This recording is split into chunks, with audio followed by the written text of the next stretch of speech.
The pot roast sits untouched on my plate as mother circles the dining table, topping off water glasses with practiced precision. Sunday dinner at the Phillips household unfolds, with its usual choreography, crystal goblets catching light from the chandelier, the heirloom china gleaming against the dark wooden table that's witnessed 3 decades of family tensions, disguised as togetherness. Father checks his watch. Naomi should be here by now. You know your sister, Mother says, her eyes flicking toward me. Always running on her own schedule. I nod, not trusting my voice. Every Sunday since my promotion, I've shown up for these dinners, hoping something might change. That my parents might finally really see me without comparing me to their perfect younger daughter. The front door swings open, followed by the familiar click of heels on hardwood. Naomi sweeps in, wind-blown and laughing, her entire body projecting the carefree confidence that comes from never facing consequences. Sorry, I'm late. She tosses her purse onto the sideboard, narrowly missing Mother's prized crystal bowl. My stomach tightens when I notice what dangles from her finger. A key ring with a distinctive cobalt leather tag. My key ring. To my car. Father beams. Did the interview go well? Seemed to. Naomi drops into her chair. The manager said I had excellent qualifications. Of course you did, Mother says, serving her a generous portion. We're just glad you had reliable transportation today. The room tilts slightly. I set down my fork with deliberate care, the sterling silver making a soft clink against bone china. Did you take my car without asking me? My voice emerges low and measured, each word carefully placed. Naomi rolls her eyes, twirling the keys before tossing them beside her water glass. Oh, please.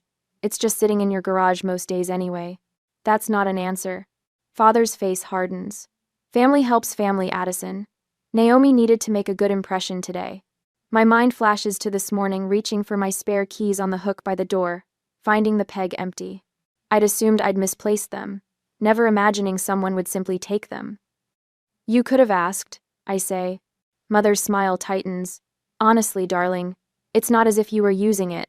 The familiar dismissal stings, but this time, beneath the sting lies something darker, a slow-burning fury I rarely allow myself to feel.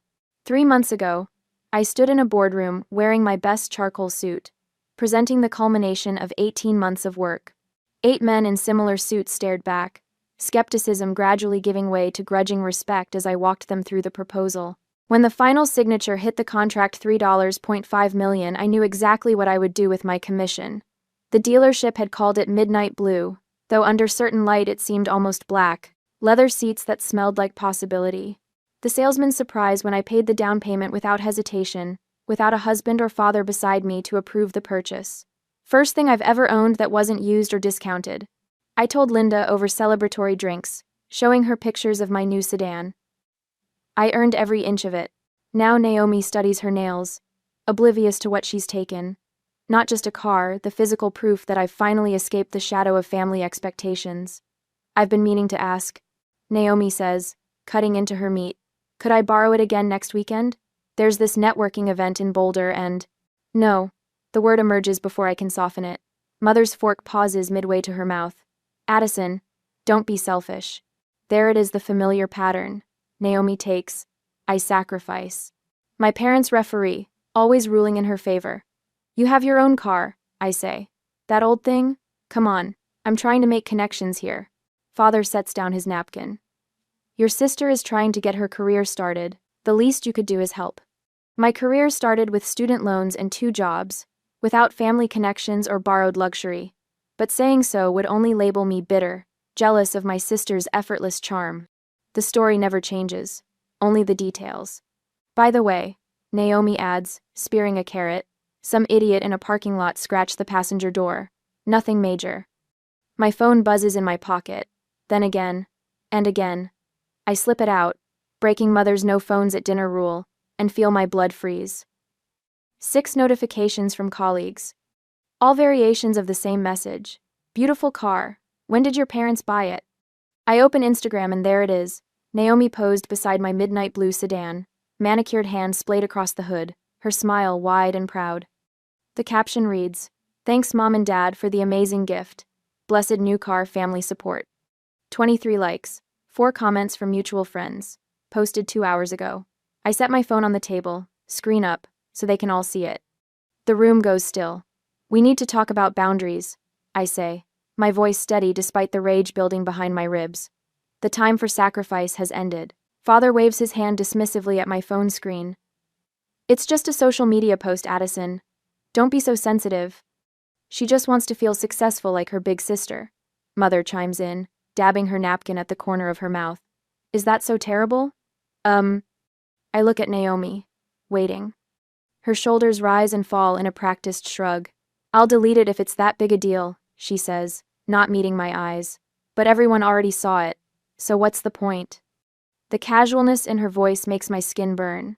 I take a slow breath, keeping my tone even. Show me the scratch. What? On my car, the scratch you mentioned. I want to see it. 2 minutes later, we stand in the driveway. The scratch isn't just a scratch, it's a foot-long scrape with traces of red paint embedded in the midnight blue surface. Not from a parking lot. From a fire hydrant. You sideswiped a fire hydrant. The words taste like metal in my mouth. Were you texting while driving? Naomi's eyes dart toward the house where our parents wait. Does it matter? Insurance will cover it. My insurance. My premiums. Back inside, I scroll through my phone, heart pounding harder with each swipe. Not just one post. 5. Spanning 2 weeks. Naomi at a restaurant valet stand. Naomi at a country club. Naomi showing off her new car to friends outside an upscale bar. My mind flashes back to high school. Me at 17, opening the thin envelope from Stanford. Full academic scholarship. Mom glancing up briefly from preparing Naomi's sweet 16 party. That's nice, honey. Can you hang these streamers? 2 hours later, Dad rolling into the driveway with a red Volkswagen, keys dangling. Happy birthday, princess. Naomi squealing while I taped decorations for a party I wasn't invited to join. College years spent working the campus bookstore mornings, waiting tables, nights. Parents' contribution, $600 per semester for books. Meanwhile, Naomi cycling through 3 different universities, fully funded, before dropping out completely. College isn't for everyone, Mom said, patting Naomi's hand. My sweaters disappearing from my closet. My jewelry borrowed, never returned. My first apartment's spare key suddenly missing after Naomi stopped by to see the place. The pattern stretches back through decades, visible now with painful clarity. I place my phone face up on the table and stand. The dining room falls silent as I rise to my full height, suddenly aware of how I tower over my seated family. This car, I say, my voice quieter than I expect, represents the first major purchase I made for myself, with money I earned, from a job I've worked 80-hour weeks to excel at. Mother's eyes fill with tears. Father's jaw clenches. I paid for my college. I paid for my apartment. I paid for every single thing I own. Each sentence lands like a footstep, advancing slowly across unstable ground. After the Miller contract closed, I chose that car because for once, I wanted something that wasn't secondhand, something that represented what I'd accomplished without anyone's help. Naomi examines her nails, but I catch the flicker of resentment in her eyes. And you took it, without asking, then lied about who bought it. Mother's tears spill over, transforming quickly to indignation. After all we've done for you, this is how you repay us? With accusations and ingratitude? My phone buzzes again. Jessica from accounting. Beautiful car in the post. When did your parents buy it? Must be nice having such generous support. Jessica, who witnessed me stay late every night for 18 months building the Miller proposal. Who brought me coffee during the final presentation. Who celebrated with cheap champagne when the contract finally closed. I think about my boss, Tom, walking me to the parking lot the day after I bought the car. His approving nod as he circled it. You earned every inch of that luxury, Phillips. Nobody handed you anything. At work, respect. Acknowledgement of effort. Recognition of achievement. At home, dismissal. Entitlement. Theft dressed as sharing. I reach for my purse with deliberate calm, slinging it over my shoulder. Don't walk away from this table, young lady. Father's voice carries the authority that once made me freeze. We're not finished discussing this. Actually, we are. I move toward the door. What are you going to do? Call the police on your own sister? Naomi challenges, leaning back in her chair with familiar confidence. The confidence of someone who's never faced consequences. I pause at the threshold, turning to face them one last time. 3 faces, 3 versions of the same expectation that I'll bend, as I always have. No, I say, fingers tight around my keys. I'm going to do something much more effective. The door closes behind me with a soft click, punctuating my final word like a period at the end of a very long sentence. Later that night, my reflection catches in the window as I pace my downtown apartment. 8 steps from wall to wall, turn, repeat. Through the glass, 12 floors below, my midnight blue sedan sits in the parking lot, the scratch on its passenger door, visible even from this height, an ugly gash marring the perfect finish. I stop mid-stride, hands balled into fists at my sides. The memory of Naomi tossing my keys onto the dining table burns fresh in my mind. Her casual disregard, my parents' dismissive defense, a family choreography I've danced to my entire life. My desk stands in stark contrast to my restless movement, meticulously organized, each item in its assigned place. Award plaques line the back edge. Regional sales leader, 3 years running. The framed photo of me shaking hands with the CEO after closing the Westridge account. The crystal paperweight commemorating my 5-year anniversary with the company. Achievements earned through persistence, strategy, and sacrifice. Unlike that car. Unlike anything my sister has ever possessed. I stop at the window, press my fingertips against the cool glass, and stare at the vehicle below. The realization blooms slowly. Then, with sudden clarity, I've been approaching this all wrong. If my family refuses to respect my boundaries, perhaps the solution isn't trying to make them understand. Perhaps the solution is to remove the opportunity entirely. I smile for the first time since that terrible dinner. Monday morning, the office buzzes with the start of week energy I normally find invigorating. Today, each good morning feels like an intrusion as I stride toward my corner office, coffee in hand, briefcase containing the proposal I spent half the night perfecting. Addison. Jessica waves from the break room. That car your parents got for your sister is gorgeous. My husband's been looking at the same model. My smile freezes in place. Thanks. 2 steps later, Mark from accounting. Saw your sister's post. Nice ride. Your folks must be proud of her new job. She hasn't started yet, I say, the words clipped. By the time I reach my office, I've fielded 4 more comments. Each one stokes the ember of rage burning in my chest. I close my door with more force than necessary, the blinds rattling against the glass. My assistant Carl knocks tentatively. You have that budget meeting with Mr. Crawford at 10. He pauses, studies my face. Everything okay? I straighten my shoulders. Schedule an additional 30 minutes. Tell him I have a proposal that will benefit the company. Will do. His expression shifts from concern to curiosity. Anything else? Clear my afternoon, and find out who handles our corporate vehicle fleet. At precisely 10 o'clock, I sit across from Howard Crawford, CFO of Neurotech Solutions. I've spent 3 years earning his respect through consistent results and fiscal responsibility. Today, I'll leverage that capital. I slide the folder across his desk. Before we discuss the quarterly numbers, I'd like to propose a solution to our client transportation costs. His eyebrows rise slightly, but he opens the folder. I've laid out the numbers with precise clarity. Current mileage reimbursement costs for sales directors over the past year, maintenance costs for company-owned vehicles, tax benefits of asset depreciation, client impression value metrics. You're suggesting we add a dedicated executive vehicle? Crawford flips through the pages, his expression thoughtful. For client meetings and corporate events, I keep my voice steady, professional. We currently spend an average of $1,245 monthly on reimbursements for the sales team alone. A dedicated vehicle would reduce that by 30%, while providing consistent branding opportunities. He studies the final page, a photograph of my midnight blue sedan with a mock-up of the company logo subtly positioned on the door. And you happen to know of an available vehicle that meets our specifications. I do. I meet his gaze directly. Mine.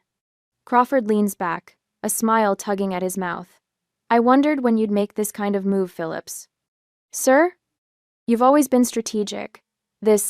He taps the folder. This actually saves us money in the long run. Smart. Very smart.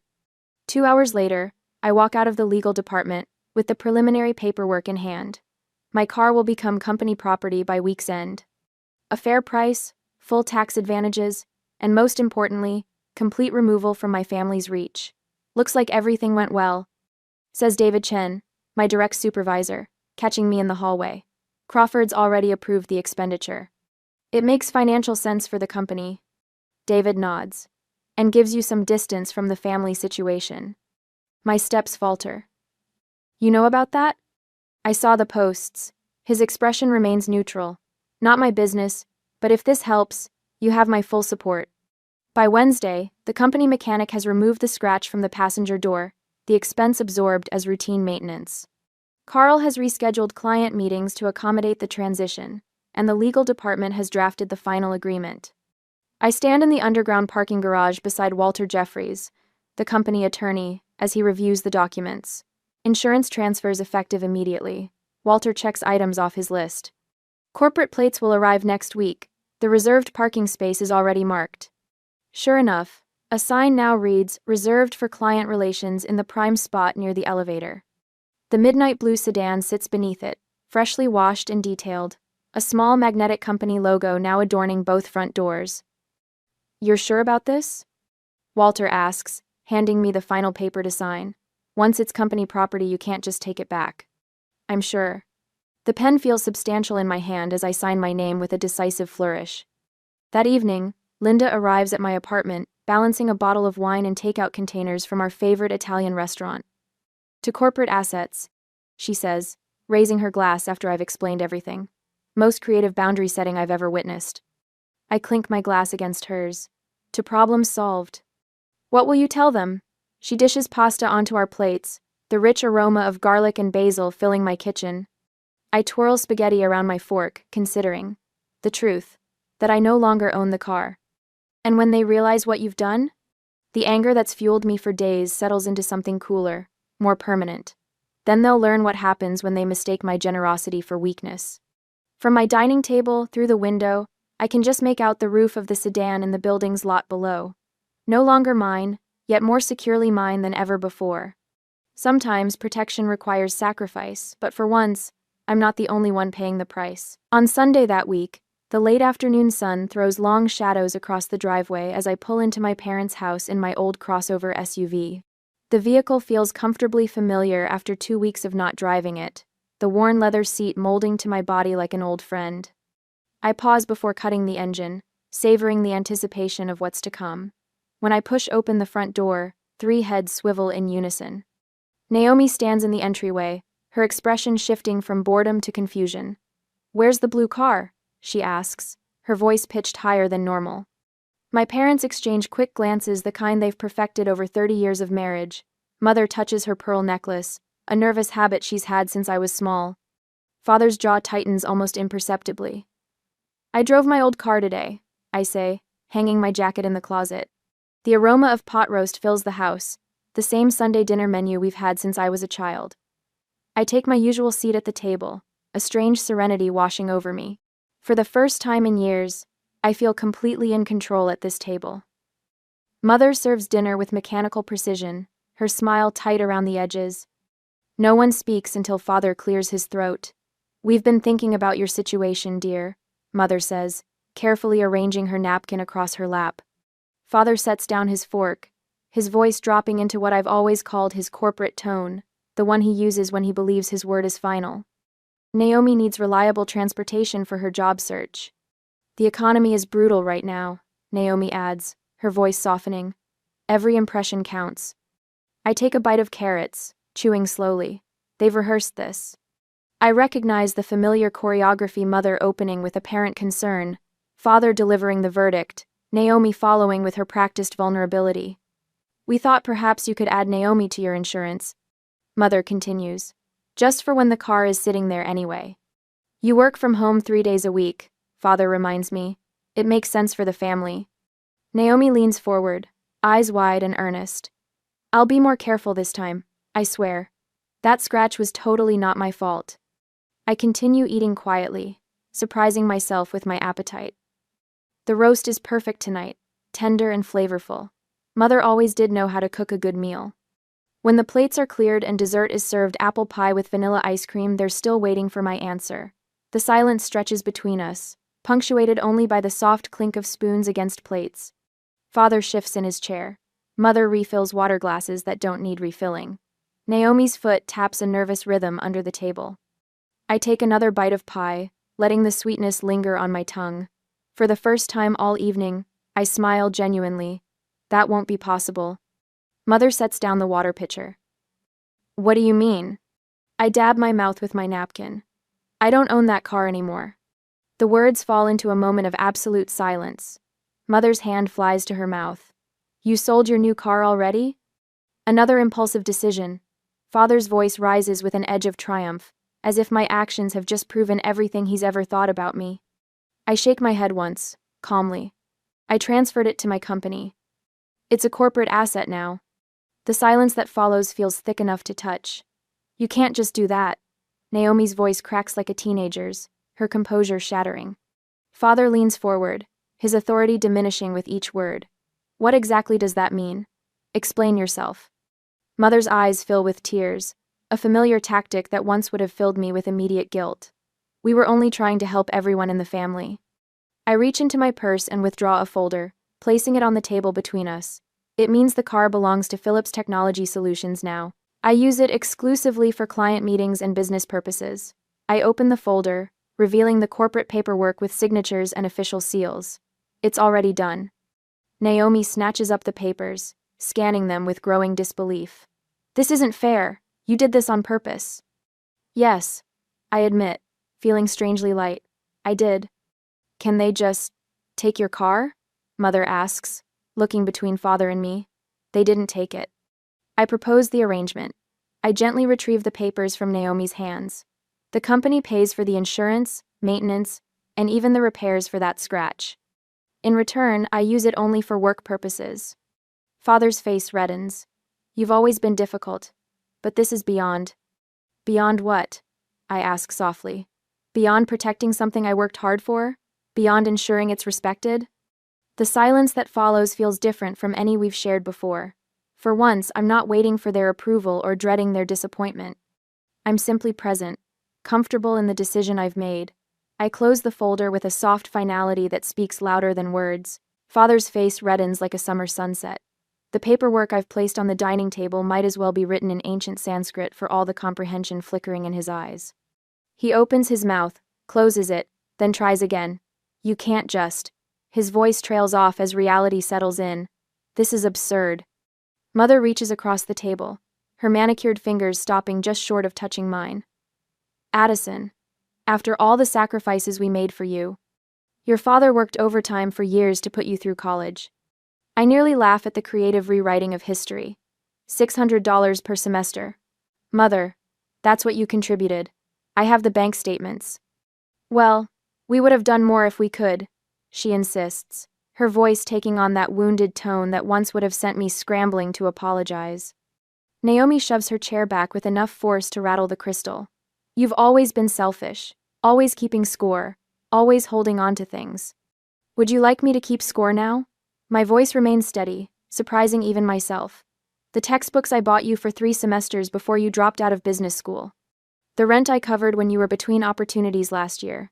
The security deposit on your apartment that you never paid back. The room falls silent, except for the ticking of the grandfather clock in the hallway. You had opportunities I never got, Naomi says finally, but her voice lacks conviction. 5 jobs in 2 years, Naomi. I kept track. Not because I wanted to hold it against you, but because I kept hoping one would stick. I turned to my parents. And you two enabled every failure. Every time she quit because a manager was mean, or the hours were too demanding, you comforted her instead of encouraging perseverance. Mother's lips press into a thin line. Not everyone is built like you, Addison. No, but everyone deserves the chance to build themselves. You never gave her that chance. Father recovers enough to seize control. This isn't about Naomi's employment history. It's about patterns, I counter. The pattern where I work and Naomi takes. The pattern where my achievements become family property, while my struggles remain solo journeys. I stand up, feeling oddly calm despite the hurricane of emotions swirling inside me. This car was my achievement, earned through years of hard work. 18 months of preparation for that contract. Nights and weekends sacrificed. 3 competing firms trying to undercut me at every turn. I tapped the company paperwork. Now the vehicle belongs to my company. It's used exclusively for client meetings and business purposes. The corporate logo will be added next week, and the company insurance took effect yesterday. I look directly at Naomi. Even if I wanted to let you drive it now, I legally cannot. It's not mine to lend. Father's face darkens as he processes the finality of my solution. If this is how you treat family, perhaps you should reconsider your place in this family's future. The threat hangs in the air, its meaning clear. You're threatening to cut me out of the will? I ask, more curious than concerned. Your behavior suggests an unhealthy attachment to material things. Mother interjects, her therapist voice emerging. Perhaps you should talk to someone about that. Naomi's eyes fill with tears, whether genuine or tactical I can no longer tell. You've betrayed all of us, after everything we've done for you. The accusation that once would have devastated me now glances off like rain on a windshield. I've already received my inheritance. I say gently. You taught me to work hard, to persist when things get difficult, to stand on my own 2 feet. That lesson is worth more than anything in your estate. Father flinches as if I've slapped him. For the first time in my adult life, I see uncertainty in his eyes. I gather my purse and car keys from the sideboard, movements deliberate and unhurried. There's no anger driving me now, just clarity. I love you all. I say, meaning it despite everything. But love has boundaries. Love respects. Love doesn't take without asking. So that's it? You're just walking away? Naomi demands. I'm driving away in my old SUV, toward the life I've built. You're welcome in that life, but only if you can respect its boundaries. Mother starts to speak, but father quiets her with a hand on her arm. Something in his expression has shifted, though I'm not naive enough to mistake it for understanding. Love doesn't take, it respects. I say it one more time, the words filling the room. Then I walk out the front door, the weight of expectation falling away with each step. The engine of my practical, paid-off SUV turns over with a familiar rumble. As I pull away from the curb, I catch a glimpse of them watching from the window, 3 figures frozen in tableau, suddenly uncertain of the script. For the first time in 32 years, I'm writing my own. Morning sun catches the edge of my new executive vice president nameplate as I arrange the framed photo on my desk. 6 months since that Sunday dinner, and the world has rearranged itself around the word no, I finally learned to say. Through my office window, I spot the midnight blue sedan in the company parking lot, now emblazoned with our logo and featured prominently in our spring marketing campaign. The scratch has long since vanished, erased like old habits. Still admiring your handiwork? My assistant pokes her head in, gesturing toward the bulletin board where my promotion announcement hangs. The quarterly reports are ready whenever you are. I nod, running my finger along the silver frame holding a photo of me beside the car, surrounded by clients after closing the Henderson deal. Just thinking about distance traveled. Later, steam rises between Linda and me at our weekly coffee meetup. She stirs her latte, careful not to disturb the foam art. So, your mom texted again? Just checking in. No guilt trips this time. I sip from my mug, no longer bracing for the familiar tension her name once triggered. Baby steps. And your dad? Radio silence mostly, but he signed the Christmas card himself instead of letting mom handle it. Progress, I guess. Linda squeezes my hand. Small victories. Jenna told me Naomi finally stuck with a job past the 90-day mark. The words emerge without their usual bitter aftertaste. Some tech startup downtown. Good for her, Linda says, watching my face for signs of the old hurt. I shrug. Mom asked if we could have dinner, just the 2 of us. I'm considering it. The evening brings warmth and laughter to my apartment as colleagues gather around my dining table. Crystal glasses clink against china plates I bought myself last month. No heirlooms, no history, just mine. To the new product line, Jessica raises her glass, and to Addison, who somehow convinced that dinosaur of a CFO to invest in innovation. Conversation flows easily, without the undercurrents I grew up navigating. When someone asks about my family, I find myself answering honestly. We're finding new ways to connect, on my terms this time. The following Tuesday, Sarah hovers in my doorway, her expression mirroring my younger self. They're saying I don't have enough experience for the Portland presentation. I motion her inside. Close the door. But I developed the entire proposal. She says, voice strained. Your achievements belong to you, I tell her, remembering every stolen credit, every dismissed accomplishment. Never apologize for that. When she leaves, I draft a company-wide memo proposing our new achievement recognition program. My fingers tap against keys, building something that matters. The sunset paints Denver's skyline orange and gold as I drive the company car toward the Westfield meeting. In the rearview mirror, I catch glimpses of who I was 6 months ago. Hunched shoulders, careful words, always yielding. The steering wheel feels solid beneath my hands. The leather seats still smell faintly new, despite countless client meetings and company functions. The passenger door gleams flawlessly in the fading light. I slow at a red light, watching pedestrians cross a woman about my age, laughing into her phone, an older man with a briefcase, 2 teenagers sharing earbuds, all of them unaware how something breaks in men's at once. Success isn't what you own, I realize, accelerating as the light changes. It's owning your boundaries. Some prices are too high even for family, but some lessons are worth every penny.